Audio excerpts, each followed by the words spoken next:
spent my childhood sort of exploring woodland and buildings and things, and I think that then goes back to why set up what's here, and the drive for doing that's probably come more since I trained as a teacher, because you're then, you're meeting hundreds and hundreds of school age kids, but then it's dawning on you that so many children don't have the same experience as you had, and funny enough, my upbringing was, my dad left when I was young, and our family was quite hard up, so it wasn't a sort of lavish upbringing. So I don't mean that I had everything and had designer labels, but I always felt like I had a really rich childhood.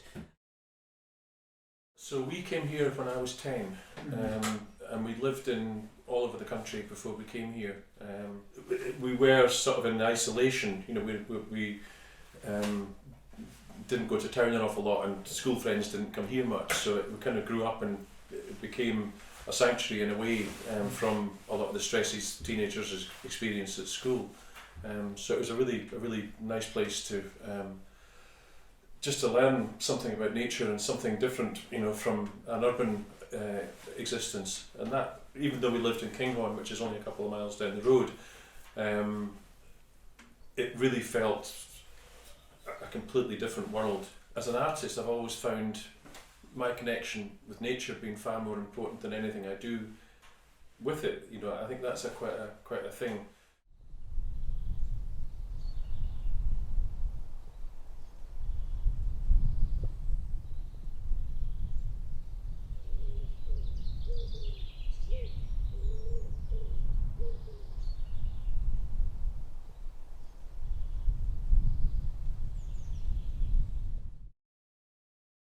I need to work. I'm not in a position where I don't need to work. So then you have to think, well, what is it that I'm going to do to ultimately support my family, but also keep myself physically and mentally alert and fit and healthy.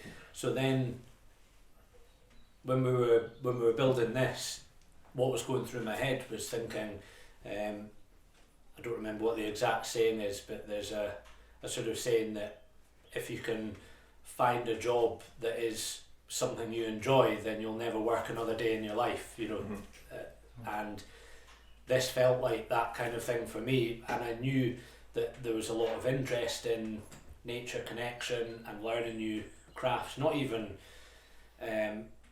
just because of things like COVID, but that certainly increased the number of people who maybe discovered a new hobby or wanted to discover a new hobby. It is compatible with modern life as well, and I suppose it comes back to the idea of what are you going to do with your time. Most people have got bills to pay. If you're not in that position of needing to pay bills, then that's great, and you can make other decisions. But I need an income, Peter needs an income, but then things like the firewood between us is us saying, well, here's an activity where we know absolutely without doubt that it isn't going to make us the same income.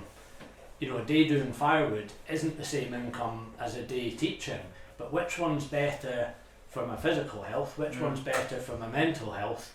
If you can somehow find a way of making that stuff that you want to do commercial enough that you can afford to keep doing it, then that's all we really look at from that. And so I don't think I could do firewood 5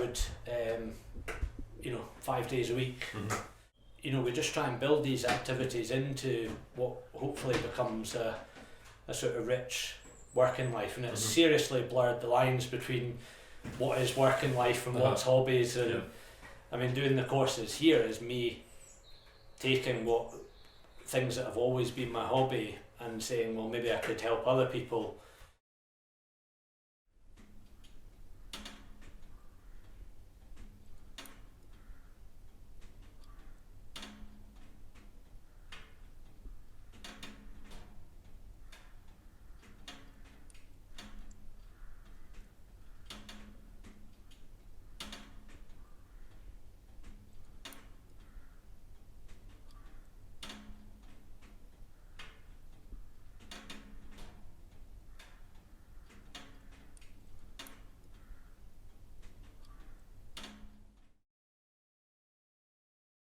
I suppose then it's like Peter with his Land Rovers or something. You know, he's got a Land Rover in the shed there that doesn't work and was in a state where it could have gone to a scrapyard, but there must be something in Peter that wants to see that thing not go to a scrapyard. It would be much easier to say, why don't I just go out and spend £15,000 and buy a Land Rover that works? So why would anyone invest that time? And it's all the same kind of thing, that there's got to be that drive, there's got to be that reward.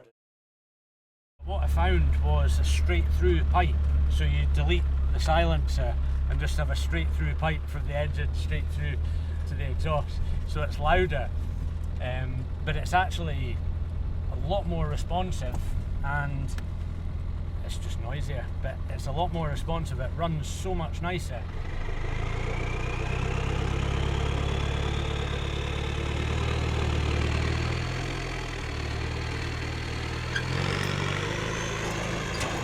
Now, like my wife and kids say, like, we always know when you're coming home because we can hear you coming into the town, like not into the street, we hear you coming into the town.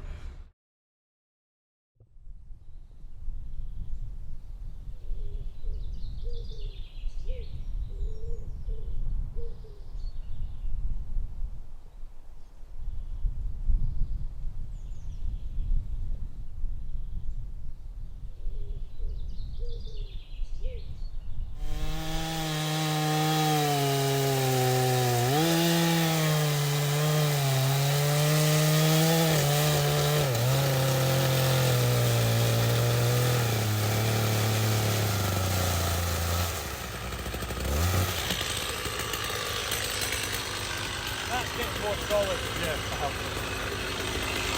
And then there's a bit there,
but now that's looking a lot more solid there, and it's looking more solid in here. So if we milled this now, we'd probably end up, you know, deciding that maybe the first 18 inches of that board might not be as good, but I think that's probably worth giving a go. Do you want to try and stick one of these underneath you to maintain that angle for milling? Yeah, that'd be good. Or do you want to noodle a couple of these to get something smaller, or what have we got?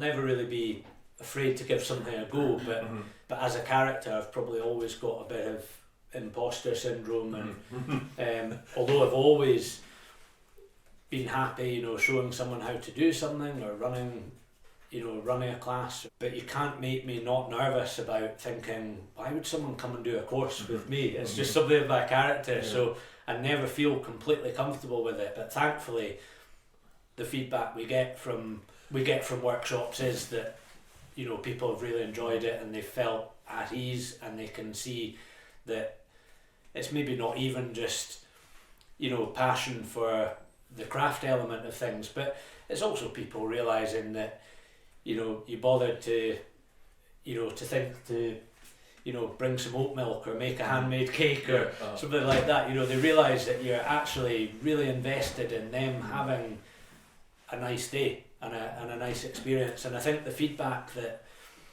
has been the thing certainly that's made me think, okay, this is working, this is, you know, it's going to take off, is where we've had feedback where people have specifically mentioned the thing that we knew was true while we were building this, but you can't really advertise it, which is the point that it should be about so much more than just the particular craft you're doing.